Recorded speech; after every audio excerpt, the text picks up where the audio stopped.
Hello friend, સ્વાગત છે તમારું મારી ગુજરાતી રસોઈ ટિપ્સ ચેનલમાં। તો આજે આપણે બનાવીશું લીલા વટાણાની મસાલા પૂરી। મારી આ રીતે તમે લીલા વટાણાની મસાલા પૂરી ઘરે બનાવવાનું એકવાર જરૂરથી ટ્રાય કરજો।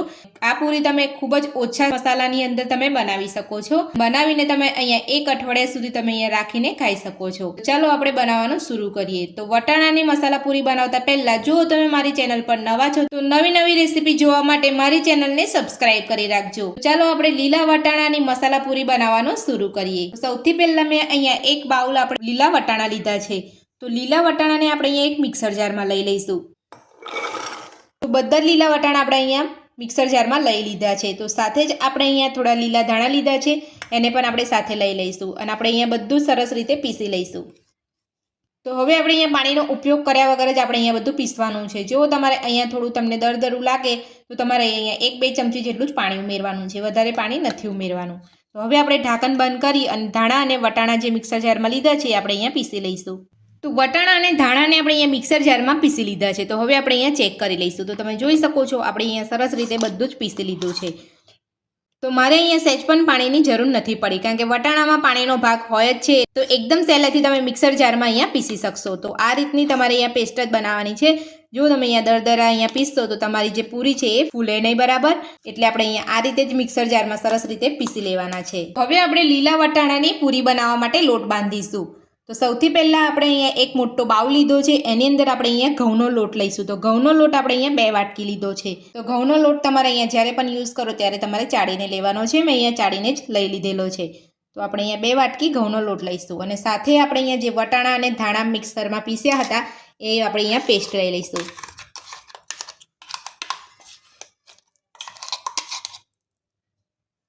તો લોટમાં આપણે અહીંયા વટાણા અને ધાણાની પેસ્ટ મિક્સ કરી લીધી છે। તો હવે આપણે એમાં સ્વાદ પ્રમાણે મીઠું ઉમેરીશું। 1 ચમચી આપણે કાશ્મીરી લાલ મરચું ઉમેરીશું। તો તમે અહીંયા પૂરીમાં જે રીતે તમારે અહીંયા તીખી જોઈતી હોય એ રીતે તમારે અહીંયા મરચું ઉમેરવાનું છે। અને આપણે 2 ચપટી જેટલો હળદર પાવડર ઉમેરીશું। 1 ચમચી આપણે અહીંયા ધાણા જીરું પાવડર ઉમેરીશું। 2 ચમચી આપણે અહીંયા તેલ ઉમેરીશું। બધા જ મસાલા આપણે અહીંયા સરસ રીતે કરી લીધા છે। તો તમે જોઈ શકો છો આપણે અહીંયા ખૂબ જ ઓછા મસાલાનો ઉપયોગ કર્યો છે। તો તમે આ રીતે ખૂબ જ ઓછા મસાલાની અંદર તમે આ રીતે પૂરી બનાવશો તો તમારી પૂરી એકદમ સરસ બનશે। તો હવે આપણે અહીંયા બધા મસાલાના ઉમેરી અને આપણે આ રીતે હાથેથી મિક્સ કરી લેવાનું છે। ડાયરેક્ટ આપણે અહીંયા પાણીથી લોટ નથી બાંધવાનો, કારણ કે વટાણાની અંદર પાણીનો ભાગ હોય છે, એટલે આપણે ડાયરેક્ટ બાંધીશું તો આપણો લોટ ઢીલો થઈ જશે। તો આ લોટને આપણે અહીંયા કડક જ રાખવાનો છે, બહુ વધારે પડતો આપણે અહીંયા ઢીલો નથી રાખવાનો। તો તમે જોઈ શકો છો આપણે અહીંયા બધું સરસ રીતે મિક્સ કરી લીધું છે। તો હવે આપણે એમાં થોડું પાણી ઉમેરી અને આપણે લોટ સરસ બાંધી લઈશું। તો જે મિક્સર જારની અંદર આપણે ધાણા અને વટાણા પીસ્યા હતા એની અંદર આપણે અહીંયા થોડું પાણી ઉમેરીને બધું જ હલાવીને જે મસાલો અહીંયા વધારાનો ચોટેલો છે મિક્સર જારમાં એ બધું જ આપણે અહીંયા લોટમાં લઈ લઈશું।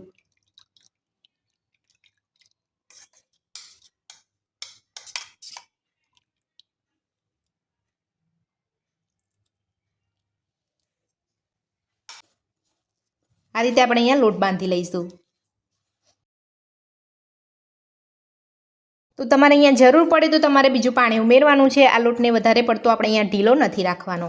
તો આપણે આ લોટને કઠણ જ બાંધવાનો છે, આપણે અહીંયા ઢીલો લોટ નથી બાંધવાનો। તો આપણા બધા જ મસાલા સાથે આપણે અહીંયા મિક્સ કરી લીધું છે। તો હવે આપણે અહીંયા બરાબર થોડો લોટને મસળી લઈશું। તો બધું જ મિક્સ કરી અને આપણે લોટને અહીંયા સરસ રીતે મસળી લીધો છે। તો હવે આપણે તૈયાર કરેલા લોટ ઉપર 2 થી 3 ટીપા જેટલું તેલ નાખી અને આપણે અહીંયા લોટ ઉપર તેલ લગાવી લઈશું।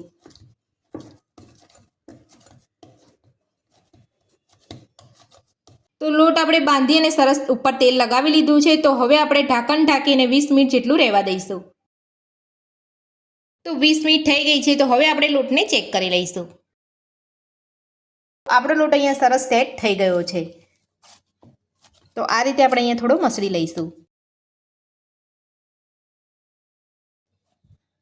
હવે આપણે લોટને એક પાટલા ઉપર લઈ લઈશું।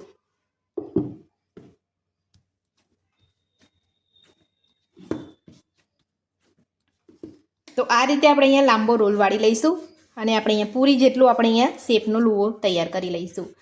તો આપણે અહીંયા આ પૂરી થોડી જાડી રાખવાની છે, વધારે પડતી પતલી પણ નથી રાખવાની અને વધારે પડતી જાડી નથી રાખવાની। રેગ્યુલરમાં બનાવે છે એના કરતાં થોડી આપણે અહીંયા જાડી રાખવાની છે। તો આ રીતે આપણે અહીંયા લુવા કરી લેવાના છે, તમે જોઈ શકો છો। અને આપણે રેગ્યુલરમાં તો આપણે આટલો લુવો બનાવી અને આપણે અહીંયા આ રીતનું આપણે અહીંયા પૂરી બનાવતા હોય છે. એટલે આપણે આનાથી થોડી આપણે અહીંયા મોટો લુવો રાખવાનો છે અને પૂરી પણ આપણે થોડી જાડી રાખવાની છે.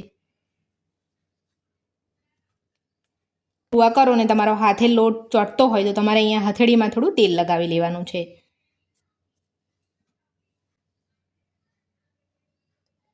તો આ રીતે આપણે અહીંયા બધા જ લુવા કરી લઈશું. તો બાંધેલા લોટમાંથી આપણે અહીંયા બધા જ લુવા કરી લીધા છે. તો હવે આપણે અહીંયા બધા જ લુવાને એક બાઉલમાં લઈ લઈશું. એક બાઉલમાં આપણે અહીંયા બધા જ લુવા લઈ લીધા છે. તો હવે આપણે તેલ થોડું ઉપરથી લગાવી લઈશું. તો આ રીતે અહીંયા 2 થી 4 ટીપા જેટલું આપણે તેલ નાખી અને આપણે અહીંયા લુવા ઉપર લગાવી લઈશું. તો હવે આપણે અહીંયા એક લુવો લઈ અને બધા જ લુવા સાઈડમાં રાખીને આપણે અહીંયા પૂરી વણી લઈશું.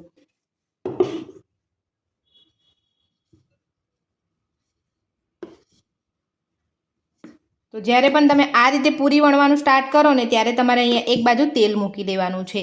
તો મેં અહીંયા પૂરી વણવાનું ચાલુ કરી દીધું છે અને એક કઢાઈની અંદર મેં અહીંયા તેલ પણ ગરમ કરવા મૂકી દીધું છે. તો હવે આપણે અહીંયા થોડી પૂરી વણી લઈશું.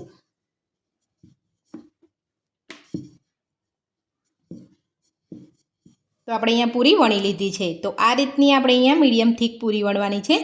વધારે પડતી આપણે અહીંયા પતલી કે વધારે જાડી નથી રાખવાની. તો આ રીતે આપણે અહીંયા થોડી થોડી પૂરી વણી અને આપણે તળી લઈશું. તો મેં અહીંયા 5 પૂરી વણી લીધી છે. તો હવે આપણે અહીંયા તેલ પણ ગરમ થઈ ગયું છે. તો હવે આપણે અહીંયા પૂરી તેલમાં તળી લઈશું.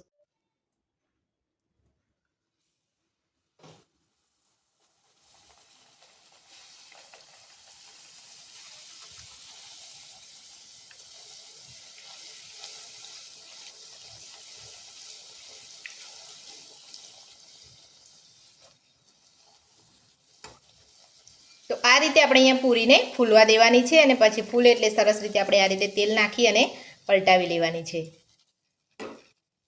તો આપણે અહીંયા થોડો ફૂલ ગેસ રાખવાનો છે. આપણે અહીંયા બહુ વધારે પડતો મીડિયમ ટુ સ્લો ગેસ નથી રાખવાનો. તો તમે જોઈ શકો છો આપણી પૂરી એકદમ સરસ ફૂલીને તૈયાર થઈ છે. તો આ રીતે આપણે અહીંયા બધી જ પૂરી તળી લઈશું.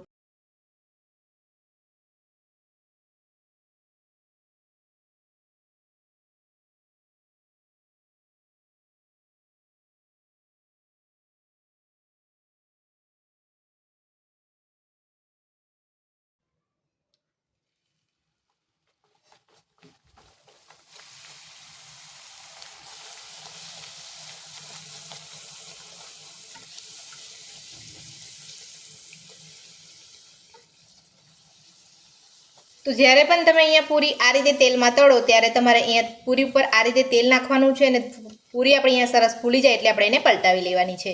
તો તમે જોઈ શકો છો એકદમ સરસ આપણે અહીંયા લીલા વટાણાની પૂરી તળાઈ રહી છે. તો લીલા વટાણાની પૂરી આપણે અહીંયા તળી લીધી છે અને આપણે અહીંયા એક પ્લેટમાં સર્વ પણ કરી લીધી છે. તો તમે જોઈ શકો છો આપણી પૂરી એકદમ સરસ ફૂલી અને તૈયાર થઈ છે. બધી જ પૂરી આપણે અહીંયા સરસ ફૂલી છે. આ લીલા વટાણાની મસાલા પૂરી તમે દહીં સાથે, સોસ સાથે અને ચા સાથે પણ તમે અહીંયા ખાઈ શકો છો. તો હું તમને અહીંયા બતાવી દઉં છું કે તમે જોઈ શકો છો એકદમ સરસ આપણી અહીંયા પૂરી બની છે. સોફ્ટ પૂરી આપણી અહીંયા બની છે. તો ઘરમાં બધા જ લોકો અહીંયા ખાઈ શકે છે. તો મારી આ રીતે તમે લીલા વટાણાની મસાલા પૂરી બનાવવાનું ઘરે એકવાર જરૂરથી ટ્રાય કરજો. આજની રેસીપી તમને કેવી લાગી મને કોમેન્ટ બોક્સમાં જરૂરથી જણાવજો. તો આજની રેસીપી પસંદ આવી હોય તો વિડીયોને લાઇક કરજો, ચેનલને સબસ્ક્રાઇબ કરજો, તમારા મિત્રોને જરૂરથી શેર કરજો. Thank you.